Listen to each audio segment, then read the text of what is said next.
हाँ सैनी जी, बिल्कुल सही कहा आपने। हाँ चले दानका जी आगे चले, मुकेश जी गुप्ता चले आगे, गोदारा जी। और प्राचीन सभ्यताओं में आज हम प्रमुख प्रमुख पहले 15-10 सभ्यताओं की चर्चा करेंगे, उसके बाद में जितने भी आपकी छोटी जो बस्ती है उनकी एक सारणी में हम कर लेंगे। नमस्कार रवि जी, नमस्कार सुमन जी। हाँ जी आगे बहादुर सिंह राठौड़, मिस आर कैसे हो, Ram Ram miss R G. हाँ अब देखिए मित्रों नेक्स्ट चलते हैं प्राचीन सभ्यताओं में नगरी सभ्यता। नेक्स्ट सभ्यता कौन सी है मित्रों? नगरी सभ्यता। और नगरी कहां पर पड़ती है मित्रों? चित्तौड़ में, बेड़च नदी के किनारे चित्तौड़।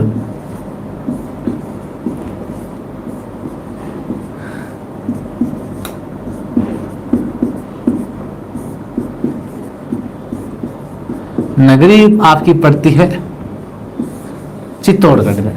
नगरी सभ्यता पढ़ रहे हैं मित्रों, और नगरी सभ्यता है कहां पर मित्रों? चित्तौड़ में। छोटी छोटी सभ्यताएं बच्ची है मित्रों। देखो मित्रों नगरी है, इसी नगरी का प्राचीन नाम क्या था? नगरी का प्राचीन नाम क्या था मित्रों? ये तो वर्तमान नाम है। नगरी का प्राचीन नाम था मित्रों मध्यमिका, या मंजरी भी बोल सकते हो आप, मध्यमिका या मंजरी। नगरी का प्राचीन नाम था मित्रों मध्यमिका। और मध्यमिका मित्रों ये महाभारत काल में सीवी जनपद की राजधानी थी। यानी महाभारत काल में सीवी जनपद की राजधानी क्या थी? मध्यमिका थी। हाँ नगरी सभ्यता है। नगरी का प्राचीन नाम मित्रों मध्यमिका था। नगरी का प्राचीन नाम क्या था? मध्यमिका। और महाभारत काल में सीवी जनपद की राजधानी हुआ करती। महाभारत काल में सीवी जनपद की राजधानी क्या थी मित्रों? मध्यमिका थी। हाँ तो ये आपको ध्यान में रखना है। यानी यहाँ के जो सिक्के मिले हैं, यहाँ के जो सिक्के मिले हैं उन सिक्कों पर क्या लिखा है? नगरी में जो सिक्के मिले उनमें मध्यमिकाय सीवी जनपद से लिखा है। इन सिक्कों पर क्या लिखा है? मध्यमिकाय सीवी जनपद से, सीवी जनपद से। यहां पर मित्रों जो सिक्के मिले उन पर क्या लिखा है? मध्यमिकाय सीवी जनपद से। नगरी में जो सिक्के मिले हैं उन पर क्या लिखा है? मध्यमिकाय सीवी जनपद से। ऐसा है इन सिक्कों पर लिखा हुआ आपको मिलता है। इसके अलावा बात की जाए मित्रों यहाँ पर नगरी में है वो 2 शिलालेख मिले हैं। नगरी में कितने शिलालेख मिले हैं? 2 शिलालेख मिले यहाँ पर नगरी में। नगरी में 2 शिलालेख मिले हैं। 2 शिलालेख कौन से मिले हैं? एक तो गोसुंडी की बावड़ी का शिलालेख, गोसुंडी की बावड़ी का शिलालेख। और एक शिलालेख और कौन सा है? एक है हाथी बाड़ा, या इसे हाथी बरकला शिलालेख कहते हैं। हाथी बरकला शिलालेख।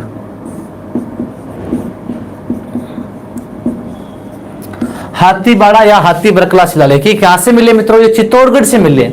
और इन दोनों की जो खोज है, इन दोनों की खोज है वो किसने की थी? इन दोनों की खोज किसने की थी मित्रों? ये जो दोनों शिलालेख है, ये दोनों शिलालेख श्यामलदास को मिले थे। किसे मिले थे? श्यामलदास को मिले थे। ये दोनों है वो किसे मिले थे मित्रों? श्यामलदास को मिले थे ये दोनों के दोनों। लेकिन इन दोनों को सबसे पहले पढ़ने का जो श्रेय है वो सबसे पहले पढ़ा वह थे डॉक्टर भंडारकर। भंडारकर ने 1904 में इन्हें पढ़ा। हाँ यानी जो यहाँ पर मित्रों, नमस्कार हरिओम जी बैरवा, नमस्कार। जो गोसुंडी और हाथीबाड़ा का जो शिलालेख मिला है मित्रों, ये सबसे पहले मित्रों श्यामलदास को मिले थे, वीर विनोद वाले श्यामलदास। हाँ और ध्यान रखना मित्रों, जो इन्हें सबसे पहले पढ़ने का श्रेय है वो पढ़ने का श्रेय डॉक्टर भंडारकर को दिया जाता है। 1904 में डॉक्टर भंडारकर ने इन्हें पढ़ा था। ठीक है मित्रों। इसके अलावा बात की जाए मित्रों इन्हीं शिलालेख की, जो गोसुंडी की बावड़ी का शिलालेख है, गोसुंडी की बावड़ी का जो शिलालेख है मित्रों, इसके संदर्भ में आपको ये बात ध्यान में रखनी है कि इस गोसुंडी की बावड़ी के शिलालेख से राजस्थान में सबसे पहले वैष्णव धर्म के बारे में पता चलता है। यानी गोसुंडी की बावड़ी का जो शिलालेख है वहां पर मित्रों एक विष्णु मंदिर है। कैसा है? विष्णु मंदिर। तो वैष्णव धर्म के बारे में जानकारी, ये अच्छा प्रश्न है भाई। यह फर्स्ट ग्रेड में एक बार पूछा गया था कि राजस्थान में वैष्णव धर्म के बारे में जानकारी देने वाला जो शिलालेख है वो कौन सा है? गोसुंडी की बावड़ी का शिलालेख। वैष्णव धर्म के बारे में जानकारी, तो वैष्णव धर्म के बारे में आपसे पूछ ले कि जानकारी कौन सा जो शिलालेख देता है? ये गोसुंडी की बावड़ी का शिलालेख देता है जो दूसरी शताब्दी ईसा पूर्व का है। दूसरी शताब्दी ईसा पूर्व का।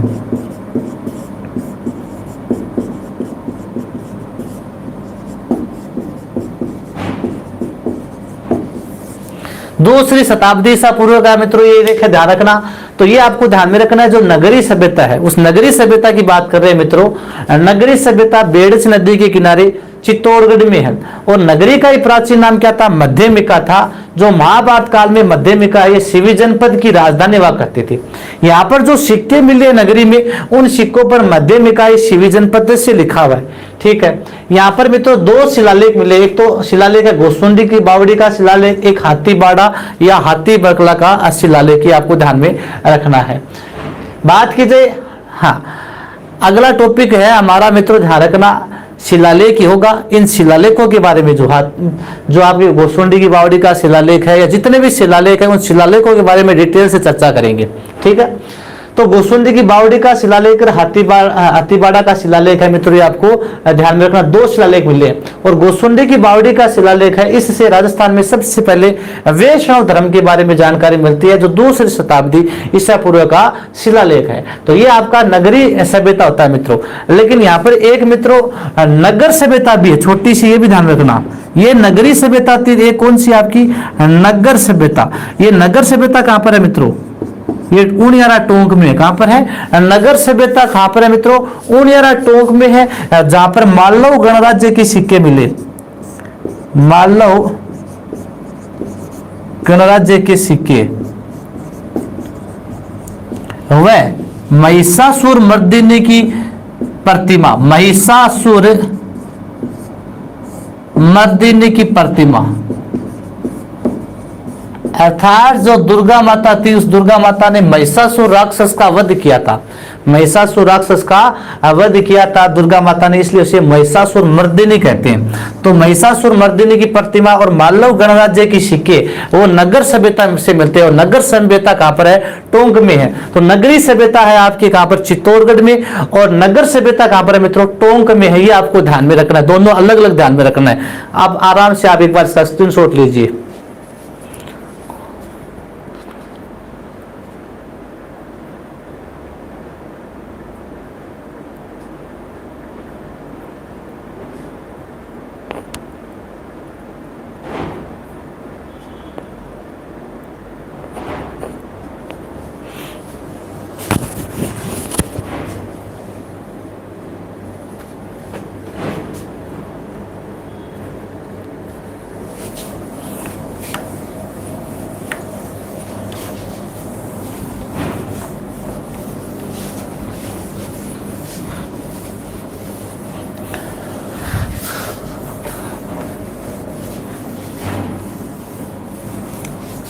नेक्स्ट देखिए मित्रों, इसके बाद में एक सभ्यता आती है आपकी बागोर सभ्यता।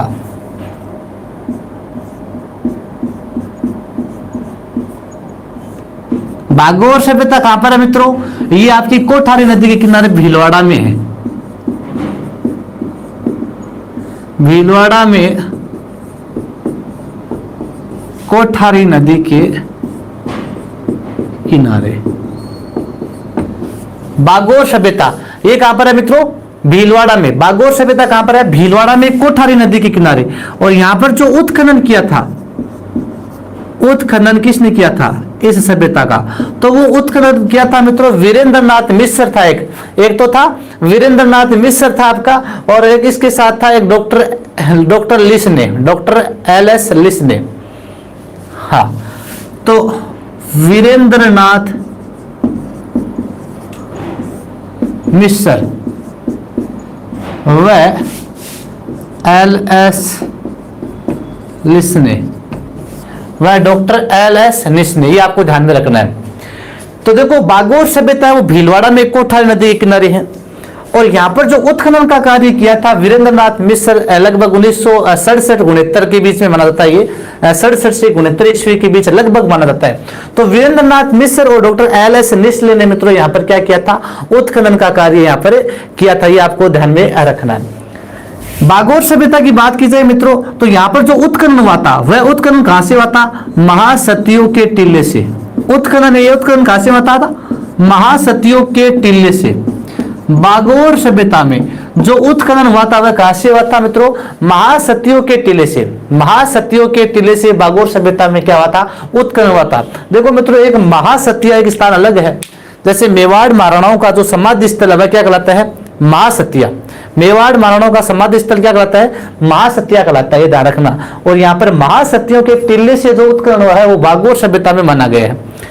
अब देखो मित्रों यहाँ पर है सभी सभ्यताओं में सबसे प्राचीन कृषि और पशुपालन के जो साक्ष्य मिलते हैं वो इसी सभ्यता में मिलते हैं। सबसे प्राचीन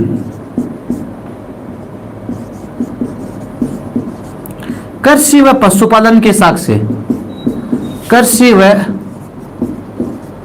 पशुपालन के साक्ष्य, सबसे प्राचीन कृषि और पशुपालन के साक्ष्य कहां से मिलते हैं, वो बागोर सभ्यता से मिलते हैं। सबसे प्राचीन कृषि और पशुपालन के साक्ष्य कहते हैं कि यहां पर 14 प्रकार की कृषि के साक्ष्य मिले हैं। 14 प्रकार की कृषि के साक्ष्य, 14 प्रकार की कृषि के साक्ष्य कहां से मिले मित्रों, बागोर सभ्यता से मिलते हैं। और मित्रों यहाँ पर बागोर सभ्यता की बात की जाए तो यहाँ पर जो औजार बनाते थे, जो औजार बनाते थे वो पत्थरों से बनाया करते थे। अपने अस्त्र शस्त्र औजार है वो पत्थरों से बनाया करते थे। और ये पाषाण काल था, यानी यहाँ पर जो संस्कृति है वो कैसी थी, पाषाण कालीन संस्कृति थी और पत्थरों से जो औजार बनाते थे। इसीलिए इसे क्या कहते हैं मित्रों, आदिम संस्कृति का घराना भी कहते हैं। एक तो यह तो जो संस्कृति थी वो कैसी थी, पाषाण कालीन थी, पाषाण कालीन सभ्यता।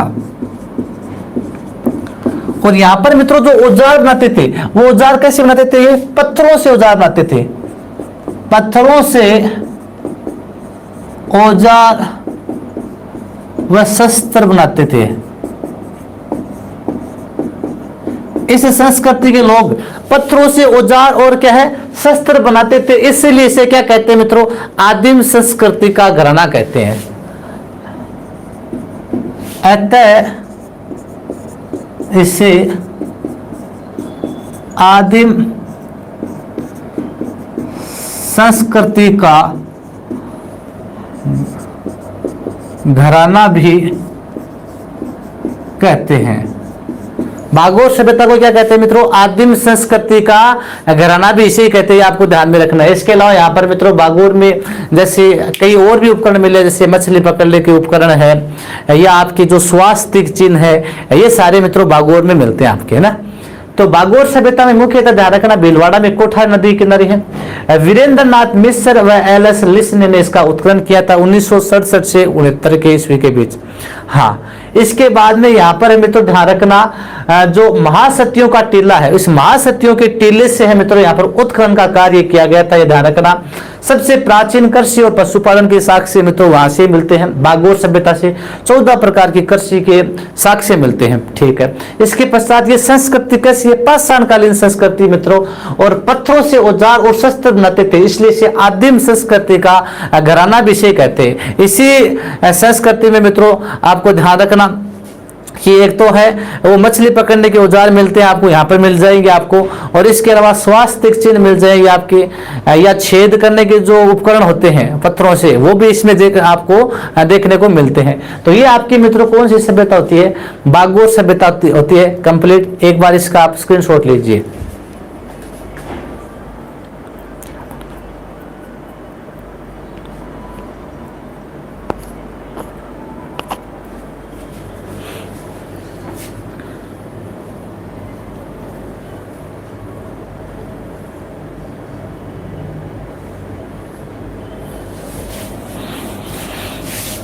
एक सभ्यता आती है आपकी रेड सभ्यता। और मित्रों रेड सभ्यता कहां पर है, आपसे पूछ ले कोई रेड सभ्यता, और रेड सभ्यता कहां पर है।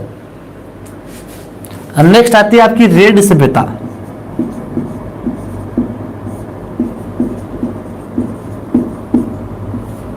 कहां पर रेड सभ्यता मित्रों? टोंक में, बिल्कुल बिल्कुल अकबर जी, मोहन जी, टोंक में। और टोंक में ढील नदी के किनारे।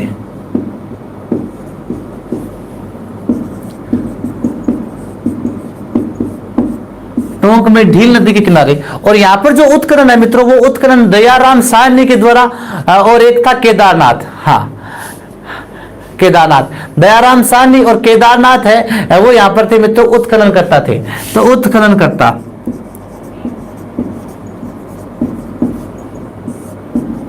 दयाराम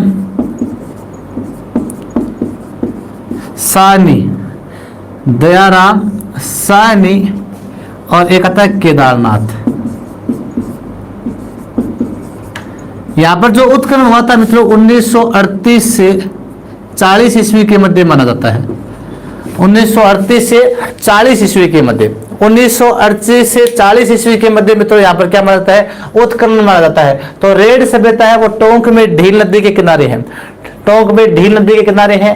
यहाँ पर दयाराम साहनी और केदारनाथ है वो उत्खनन करता थे 1938 से 40।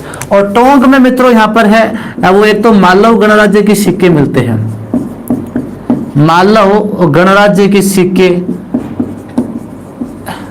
इसके अलावा चांदी की पंचमारक मुद्राएं, चांदी की पंचमारक मुद्राएं।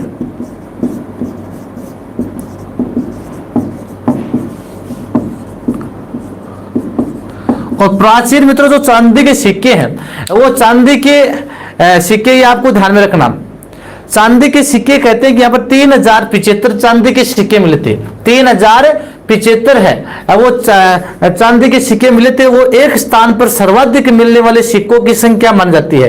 एक स्थान पर है वो सर्वाधिक मिलने वाले वो सिक्के थे, वो चांदी के सिक्के मित्रों यहाँ के थे। और इसीलिए इसे कहते हैं प्राचीन भारत का टाटा नगर। क्या कहते हैं इसे? प्राचीन भारत का टाटा नगर कहते हैं इसे। तो रेड को ही कहते हैं प्राचीन भारत का टाटा नगर। सर्वाधिक सिक्कों का भंडार, सर्वाधिक चांदी के सिक्कों का भंडार, इसीलिए इसे क्या कहते हैं? प्राचीन भारत का टाटा नगर। इसे क्या कहते हैं? प्राचीन भारत का टाटा नगर। ये भी अच्छा क्वेश्चन है भाई। राजस्थान की किस सभ्यता स्थल को प्राचीन भारत का टाटा नगर कहते हैं? राजस्थान के किस सभ्यता स्थल को प्राचीन भारत का टाटा नगर कहते हैं? वो प्राचीन भारत का टाटा नगर मित्रों इसी को कहते हैं, रेड सभ्यता स्थल को। हाँ, तो ये आपको ध्यान में रखना है। और यहां पर एक यूनानी शासक था मित्रों, अपोलोडोटस। हाँ, यूनानी शासक कौन था? अपोलोडोटस। और यूनानी शासक अपोलोडोटस की है मित्रों यहाँ पर है वो खंडित प्रतिमा मिलती है। तो यूनानी शासक अपोलोडोटस की, अपोलोडोटस की खंडित प्रतिमा मिलती है। यूनानी शासक अपोलोडोटस की खंडित प्रतिमा वो भी मित्रों इसी सभ्यता में मिलती है। तो रेड सभ्यता की बात की जाए तो टोंक में मित्रों ये ढील नदी के किनारे है। उत्खनन करता है वो आपकी ध्यान में रखना, उत्खनन करता दयाराम साहनी और केदारनाथ थे, जिन्होंने 1938 से लेकर 40 तक है यहाँ पे उत्खनन किया था। मालव गणराज्य के सिक्के, चांदी की जो पंचमारक मुद्राएं मिलती है, सर्वाधिक चांदी के सिक्कों का भंडार मिलता है यहाँ पर। और इसीलिए इसे कहते हैं प्राचीन भारत का टाटा नगर, प्राचीन भारत का टाटा नगर। और यूनानी शासक अपोलोडोटस की यहाँ पर एक खंडित प्रतिमा भी मित्रों देखने को मिलती है। तो ये आपकी है मित्रों रेड सभ्यता। लीजिए स्क्रीनशॉट।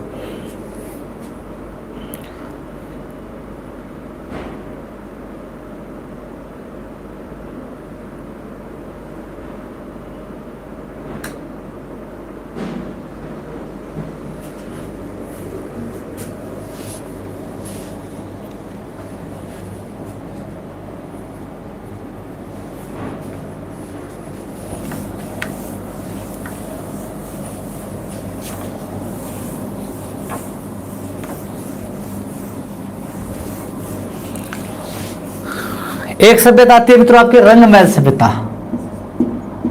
रंग महल सभ्यता।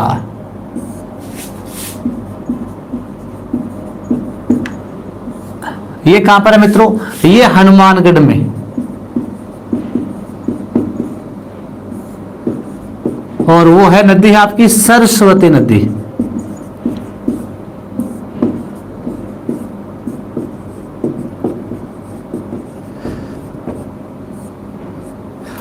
रंगमहल सभ्यता, रंगमहल सभ्यता, रंगमहल सभ्यता कहां पर है मित्रों, हनुमानगढ़ में। हनुमानगढ़ में कौन सी नदी है, सरस्वती नदी के किनारे। हनुमानगढ़ में सरस्वती नदी के किनारे वो कौन सी सभ्यता है मित्रों, रंगमहल सभ्यता है। यहां पर जो उत्खनन हुआ था वो उत्खनन हुआ था 1952 में, और स्वीडन का था एक डॉक्टर हन्नारेड, डॉक्टर हन्नारेड के नेतृत्व में।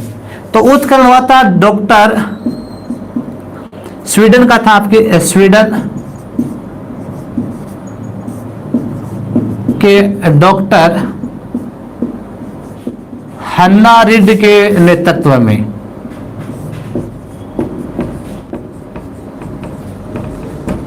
स्वीडन का डॉक्टर था हन्नारेड, स्वीडन के डॉक्टर हन्नारेड के नेतृत्व में यहाँ पर क्या हुआ था मित्रों, उत्खनन हुआ था। तो रंगमहल सभ्यता हनुमानगढ़ में सरस्वती नदी के किनारे है मित्रों, जहां पर स्वीडन के डॉक्टर हन्नारेड के नेतृत्व में क्या होता मित्रों, उत्खनन हुआ था। ये आपको ध्यान में रखना है।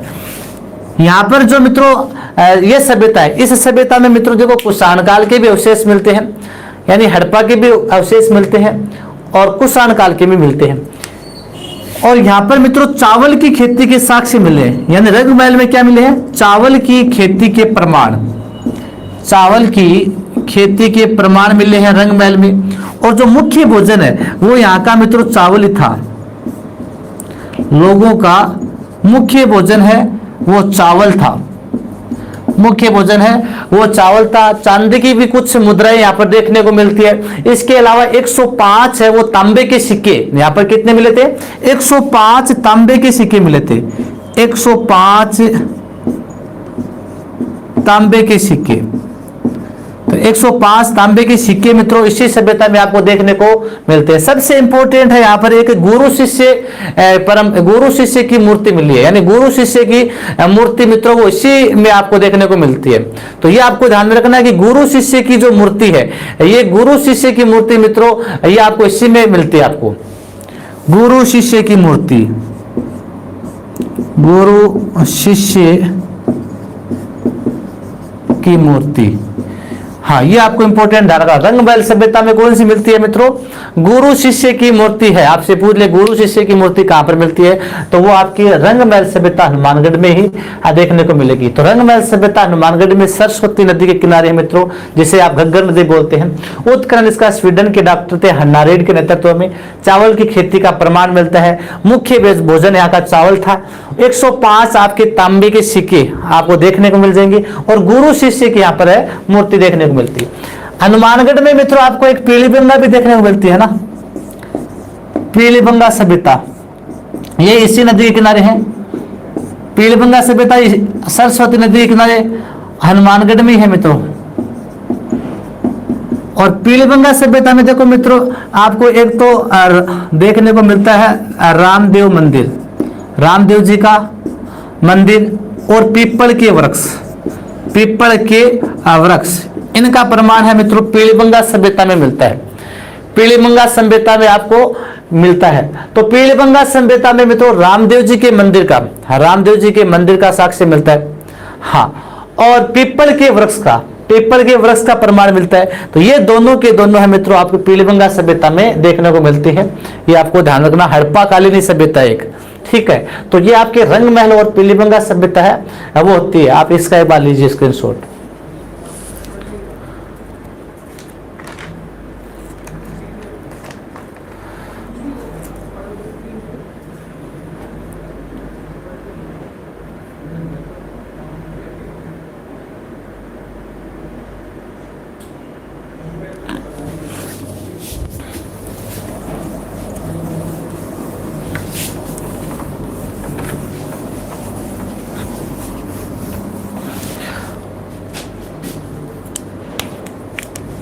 इसके बाद में देखिए मित्रों नेक्स्ट देखिए एक आती है आपके, इसी में आती है बालातल सभ्यता।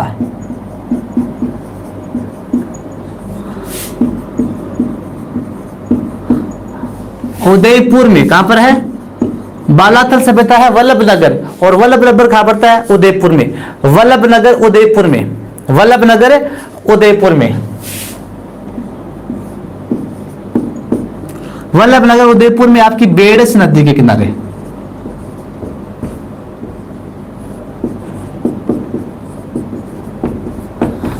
बालातल सभ्यता मित्रों वल्लभ नगर उदयपुर में बेडस नदी के किनारे, और इसका जो उत्खनन है वो वीरेंद्रनाथ मिश्र ने किया था। उत्खनन किसने किया था?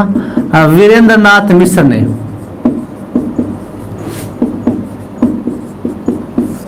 बालातल सभ्यता वल्लभ नगर उदयपुर में, वल्लभ नगर उदयपुर में है और बेडस नदी के किनारे। इसका उत्खनन वीरेंद्रनाथ मिश्र ने 1962-63 के आसपास आपको यहां पर मिलते हैं। इसी सभ्यता में देखो मित्रों, एक तो विराटनगर सभ्यता की अवशेष मिलते हैं, यानी विराटनगर की तरह, यानी एक तो बुना हुआ वस्त्र मिलता है। देखो विराटनगर और आहड़ सभ्यता दोनों के अवशेष मिलते हैं इसमें। विराटनगर में हमने देखा था बुना हुआ जो कपड़ा है, उस बुने हुए कपड़े में जो देखो यहाँ पर जो गौतम बुद्ध की अस्थियां वगैरह मिली थी, वहां पर बुने हुए कपड़े में एक मर्द भांड में वो दबी हुई मिली हुई थी। उसी प्रकार यहाँ पर बुने हुए कपड़े का अवशेष मिलता है, बुना हुआ सूती कपड़ा, सूती कपड़े का अवशेष। और यह अवशेष कहां पर मिला था मित्रों? विराटनगर में। कहां पर मिला था? विराटनगर में भी, विराटनगर में भी मिला। यानी बुना हुआ सूती कपड़े का अवशेष कहां पर मिला था? एक तो मिला था विराटनगर में, तो बुना हुए सूती कपड़े के अवशेष विराटनगर में भी मिला था। कहां पर मिला था? विराटनगर में भी मिला था। और एक मित्रों यहां पर इसी में बालातल सभ्यता में दूसरा अवशेष कौन सा मिलता है? बालातल में देखो आहड़ की तरह गाय और बेल की जो मण मूर्तियां है, गाय और बेल की मण मूर्तियां, और गाय और बेल की मण मूर्तियां मित्रों आहड़ में भी मिलती है। गाय व बेल की मण मूर्तियां, गाय व बेल की मण मूर्तियां, और ये गाय और बेल की मण मूर्तियां हमने पहले भी देखी थी मित्रों। कहां पर मिलती है? कहां पर मिलती है? ऐसी की ऐसी आहड़ में भी मिलती है। आहड़ उदयपुर में भी मिली, यानी आहड़ सभ्यता में भी देखिए गाय और बेल की मण मूर्तियां देखने को मिलती है, और इसी सभ्यता में भी गाय और बेल की मण मूर्तियां देखने को मिलती है। और मित्रों यहाँ पर 4000 वर्ष पुराना, 4000 वर्ष पुराना मित्रों एक यहाँ पर है, एक कंकाल मिलता है। 4000 वर्ष पुराना इस सभ्यता में एक कंकाल मिलता है, और उससे प्रमाण लगता है कि यहाँ पर है वो कुष्ठ रोग का प्रमाण मिला है, कुष्ठ रोग के प्रमाण मिलते हैं। 4000 वर्ष पुराना कंकाल का प्रमाण, 4000 वर्ष पुराने एक कंकाल का प्रमाण मिलता है मित्रों किसे? बालातल सभ्यता में। बालातल सभ्यता में 4000 वर्ष पुराने कंकाल का प्रमाण मिलता है, और जिससे पता लगाता है कि यह कुष्ठ रोग का प्रमाण के बारे में पता चलता है, कुष्ठ रोग के प्रमाण का पता चलता है।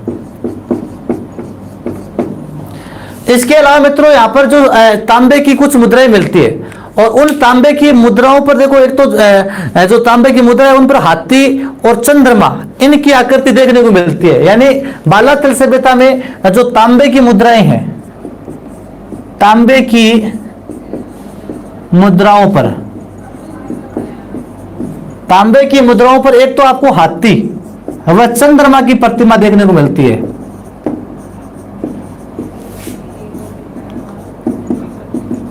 हाँ, तो मित्रों बालातल सभ्यता में जो तांबे की मुद्राएं मिलती है, तांबे की मुद्राएं मिलती है, उन पर हाथी और चंद्रमा की प्रतिमाएं आपको देखने को मिलेगी, आपको ध्यान में रखना। हाँ, बालातल सभ्यता उदयपुर में बेडस नदी के किनारे, ये आपको ध्यान में रखना है। हाँ, और उत्खनन यहाँ पर वीरेंद्रनाथ मिश्र ने 1962-63 के आसपास किया था। बुने हुए सूती कपड़े का अवशेष मिलता है। गाय और बेल की मण मूर्तियां यहाँ पर देखने को मिलती है। 4000 वर्ष पुराने कंकाल का प्रमाण मिलता है, और जो कुष्ठ रोग के प्रमाण होने का पता बताता है। ठीक है, इसके बाद में तांबे की मुद्राओं पर हाथी और चंद्रमा की प्रतिमाएं, ये भी आपको बालातल सभ्यता में देखने को मिलती है। एक छोटी सी मित्रों सभ्यता यहाँ पर वो भी देख लेते हैं साथ में, सुनारी सभ्यता। कौन सी है? सुनारी सभ्यता। कहां पर है सुनारी सभ्यता? झुंझुनू में। सुनारी सभ्यता कहां पर है मित्रों? झुंझुनू में। और सुनारी सभ्यता में देखो यहां पर लोह गलाने की, भारत में लोह गलाने की सबसे प्राचीनतम भट्टी, भारत में लोह गलाने की सबसे प्राचीनतम भट्टी आपसे पूछ ले वो कहां पर है? वो आपको मिली है झुंझुनू में। और यहाँ पर लोहे के प्याले, तीर, भाले ये सब है यहाँ पर इस में देखने को मिलते हैं। और जो मौर्यकालीन अवशेष है मित्रों, वो मौर्यकालीन अवशेष है यहाँ पर देखने को मिलते हैं। तो देखो भारत की सबसे प्राचीन लोह गलाने की भट्टी, सबसे प्राचीन लोहा गलाने की भट्टी, तो सबसे प्राचीन लोह गलाने की भट्टी है मित्रों, वो आपको सुनारी सभ्यता में देखने को मिलेगी। और यहां पर मौर्यकालीन अवशेष मिलते हैं। सबसे प्राचीन लोह गलाने की भट्टी और मौर्यकालीन अवशेष है वो आपको इसी सभ्यता में देखने को मिलेंगे। तो एक तो बालाथल और एक आपकी कौन सी है? ये आपकी है सुनारी सभ्यता। सुनारी सभ्यता का ये प्रश्न आता है कि सबसे प्राचीन लोह गलाने की भट्टी है वो आपकी सुनारी सभ्यता में देखने को मिलती है। तो इसका आप लीजिए स्क्रीनशॉट।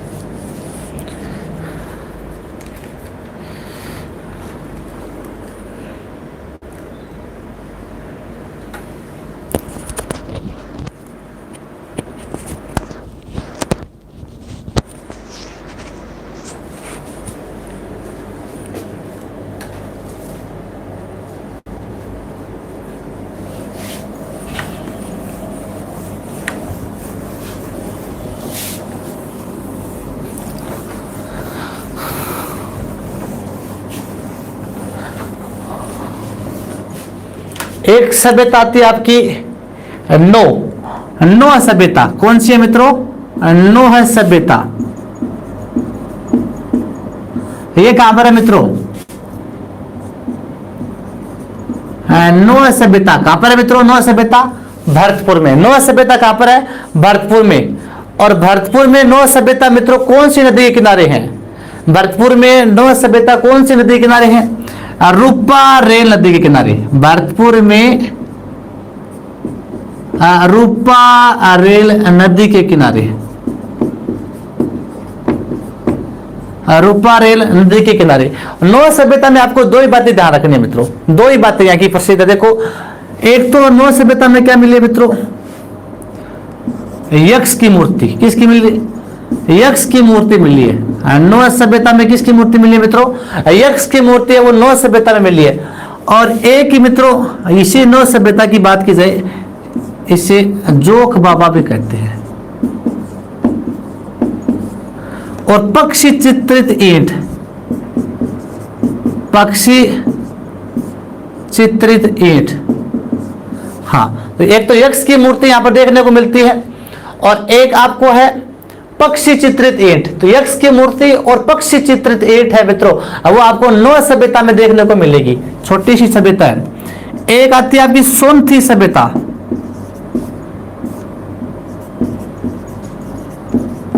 ये कहां पर है?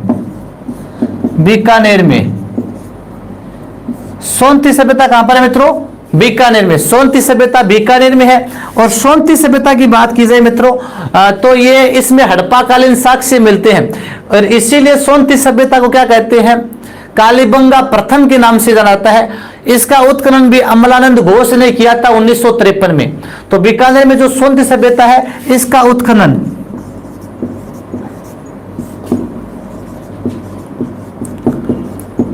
अमलानंद घोष, बीकानेर में जो सोनथी सभ्यता है इसका उत्खनन अमलानंद घोष ने किया था 1953 में। कब किया था?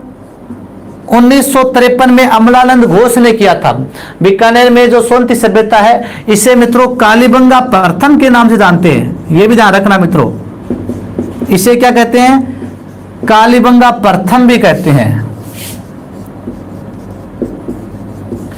यानी हड़प्पा सभ्यता के अवशेष मिलते हैं, हड़प्पा सभ्यता के अवशेष मिलते हैं इसलिए इसे कालीबंगा प्रथम भी कहते हैं। तो सोनथी सभ्यता बीकानेर में जिसका उत्खनन अमलानंद घोष ने किया था, अमलानंद घोष ने किया था और कालीबंगा प्रथम के नाम से इसे जाना जाता है।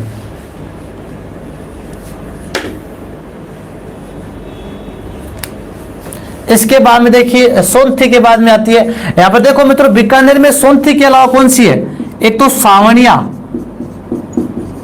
और दूसरी है पुगल। सावनिया और पुगल ये दोनों भी कहां पर है? बीकानेर में। सावनिया और पुगल, सावनिया और पुगल ये दोनों कहां पर है मित्रों? ये दोनों भी आपको बीकानेर में भी देखने को मिलती है। सावनिया व पुगल भी कहां पर है? ये बीकानेर में है। एक आती है आपकी बयाना सभ्यता।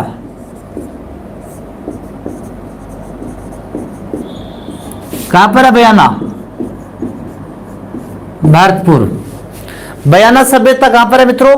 भरतपुर। और देखो बयाना सभ्यता यानी बयाना का प्राचीन नाम क्या था? यानी इसे शोणितपुर भी कहते हैं, शोणितपुर। हाँ, शोणितपुर भी इसे ही कहते हैं।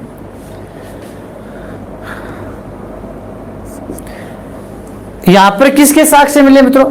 बयाना में किसके साक्ष्य मिले? बयाना में किसके साक्ष्य मिले?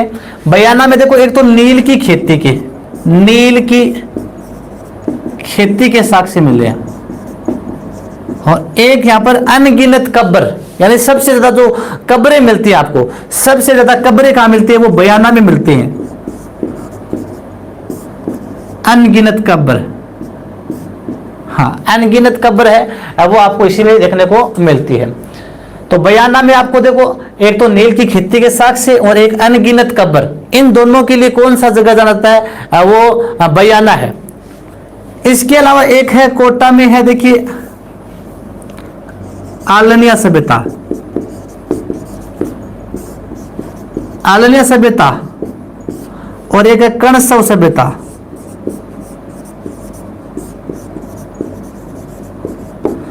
आलनिया सभ्यता कोटा में। कहां पर है मित्रों? आलनिया सभ्यता कहां पर है? कोटा में। आलनिया सभ्यता कहां पर है? कोटा में, जो सेल चित्रों के लिए प्रसिद्ध है।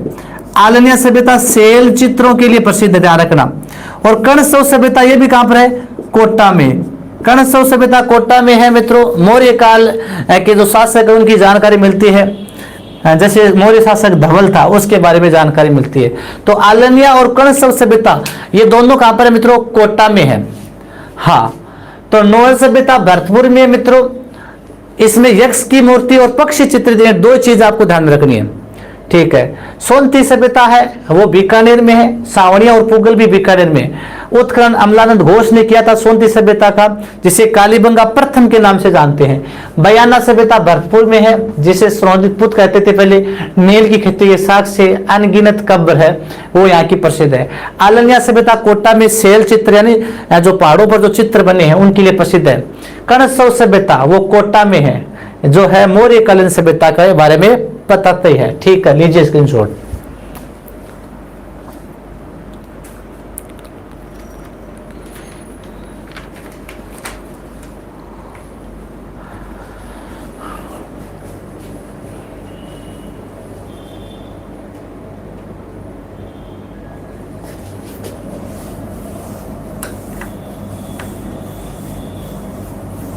एक बस्ती आपकी गिल्लुंड सभ्यता है।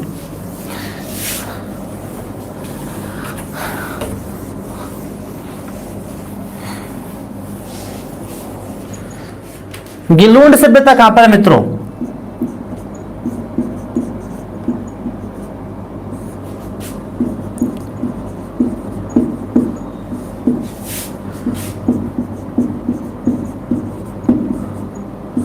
राजसमंद में। और राजसमंद में कौन सी नदी के किनारे गिल्लुंड सभ्यता?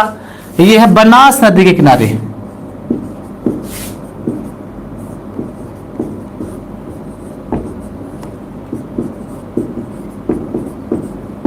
गिल्लुंड सभ्यता कहां पर है मित्रों? राजसमंद में है, बनास नदी के किनारे गिल्लुंड सभ्यता। और ये मित्रों आहड़ सभ्यता के समान मानी गई है, आहड़ संस्कृति के समान।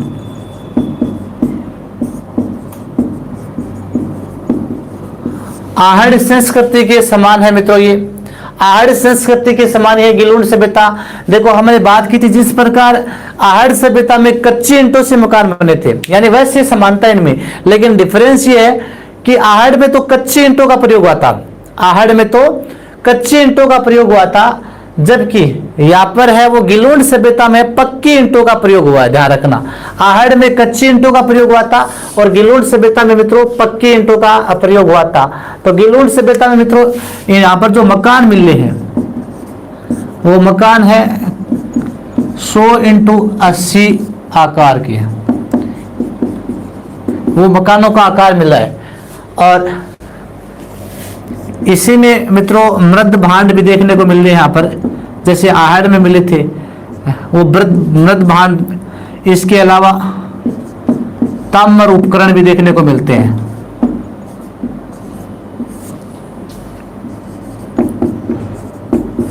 हाँ, तो गिलोंड सभ्यता राजसमंद में मित्रों आहड़ सभ्यता के समकालीन मान सकते हैं आप इसे। आहड़ संस्कृति के समान आहड़ में भी ईंटों का प्रयोग हुआ था, यहाँ पर पक्की ईंटों का प्रयोग हुआ था, ये आपको ध्यान में रखना है। हाँ, और मकान है 100x80 आकार के, यहाँ पर मकानों के साक्ष्य मिले हैं। और मृद भांडों का प्रयोग हुआ है, यहाँ पर भी ताम्र उपकरण यहाँ पर भी आपको देखने को मिलते हैं। तो ये आपकी होती है गिलोंड सभ्यता। हाँ, एक ध्यान रखना, कोटा जहां पर हमने पढ़ा था, कोटा में एक और ऐड कर लेना मित्रों, कोटा में तिब्बतिया सभ्यता भी है। तिब्बतिया सभ्यता ये कहां पर है? कोटा में ऐड करना, ये तिब्बतिया सभ्यता कोटा में ही है, ध्यान रखना।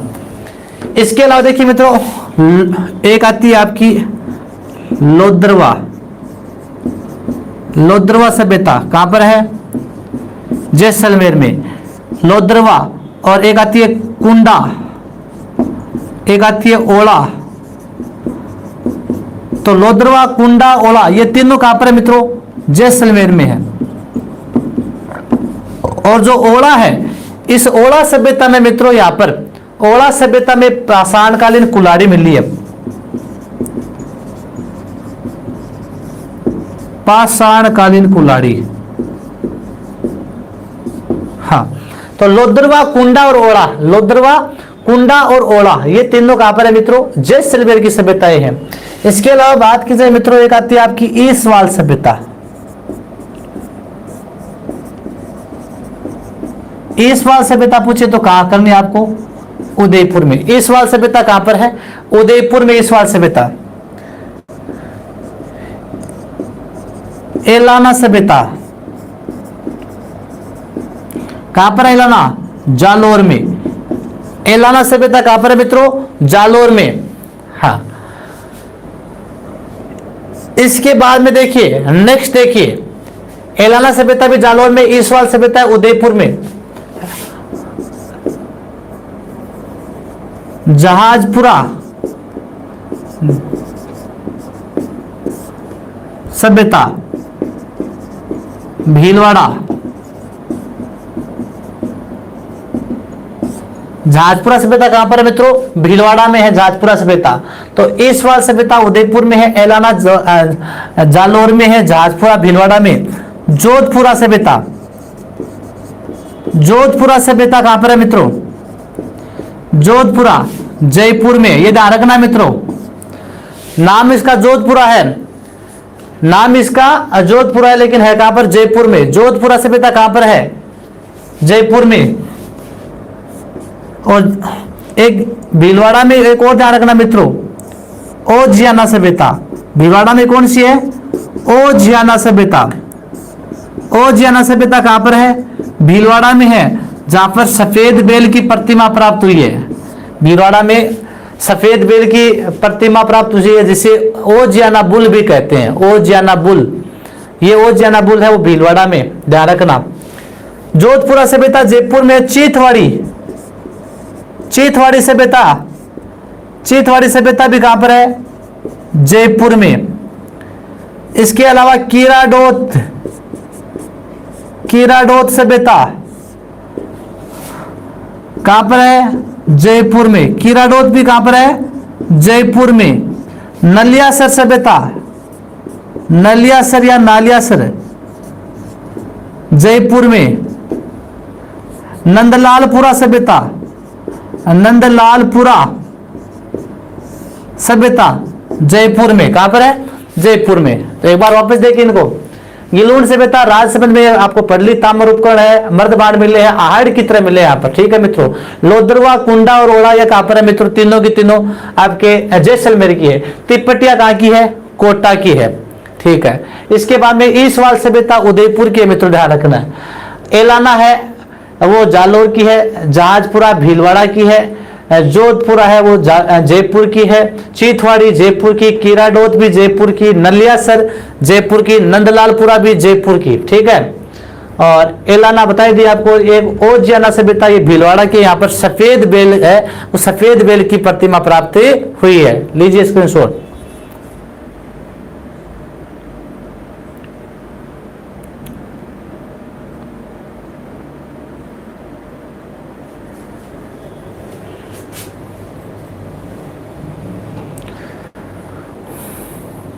लीजिए, अभी आपका 5 मिनट और 5 मिनट में हो जाएगा, आपके पूरा हो जाएगा ये।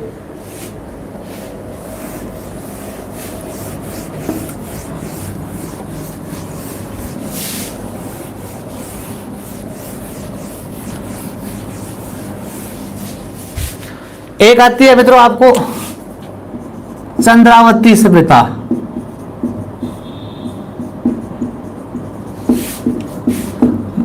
माउंट आबू सिरोही में पड़ती है, आबू रोड सिरोही।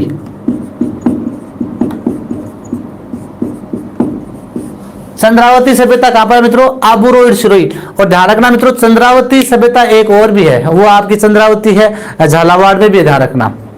झालावाड़ में भी है चंद्रावती है, ध्यान रखना।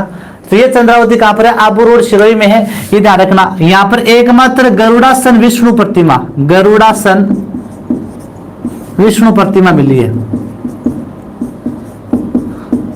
गरुड़ासन विष्णु प्रतिमा मिली है। और इस सभ्यता का उल्लेख मित्रों कर्नल टोड ने भी किया है।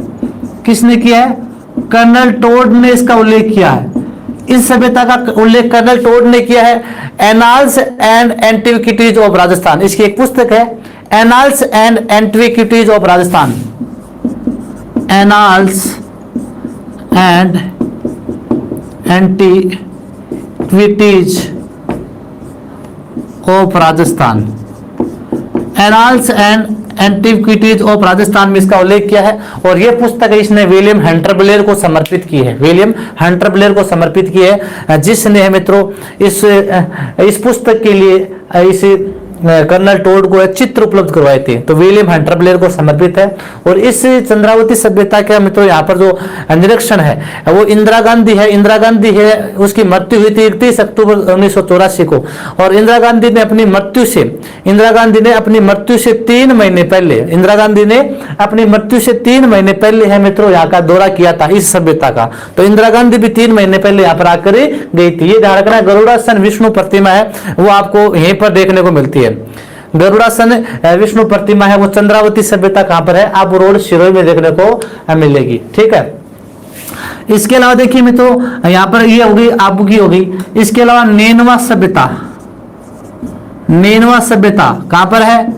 बूंदी में। नेनवा सभ्यता कहां पर है? बूंदी में है। गरदड़ा सभ्यता, गरदड़ा सभ्यता भी कहां पर है? बूंदी में। बूंदी में एक छाजा नदी है, उस छाजा नदी के किनारे। और इस गरदड़ा सभ्यता एकमात्र पक्षी पर सवार मानव का चित्रण, एकमात्र पक्षी पर सवार मानव का चित्रण मैंने बताया था आपको चित्रकला में।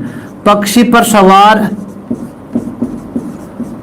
मानव का चित्रण वो यहीं पर मिलता है। पक्षी पर सवार मानव का चित्रण वो गरदड़ा सभ्यता से मिलता है। या इंग्लिश में बोले तो bird rider rock painting, bird rider rock painting वो यहीं पर मिलती है।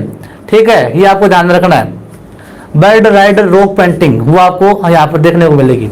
गरदड़ा सभ्यता होगी बूंदी, हाँ बीकानेर की हो गई।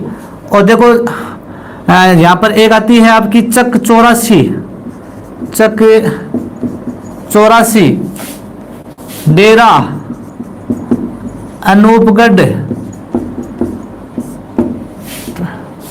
तरखानवाला, तरखानवाला, ये सारे के सारे गंगानगर की सभ्यताएं हैं। कहां की है? गंगानगर की। यानी चक 84, डेरा, नूपगढ़, तरखान वाला, ये सारे की सारी कहाँ की है?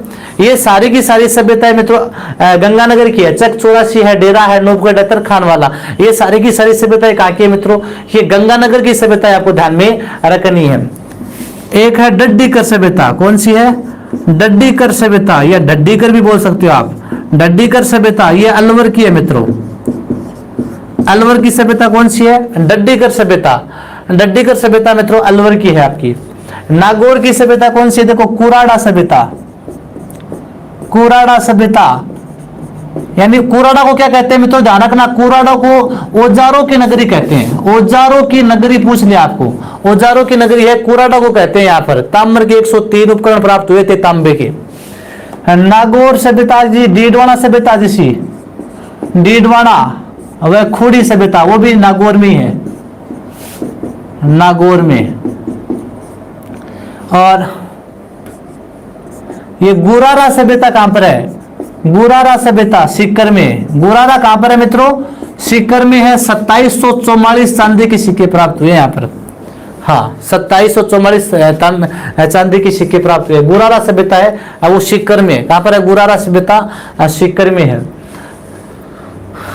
एक है कोल मल्लोह सभ्यता। कोल मल्लोह सभ्यता, ये कोल मल्लोह कहां पर है मित्रों? ये कोल मल्लोह पड़ती है सवाई माधोपुर में। कोल मल्लोह सभ्यता कहां पर है? सवाई माधोपुर में। जूना खेड़ा सभ्यता, जूना खेड़ा सभ्यता कहां पर है मित्रों? पाली में। जूना खेड़ा सभ्यता कहां पर पड़ती है मित्रों? जूना खेड़ा आपके पाली में पड़ती है। कहां पर पड़ती है? पाली में।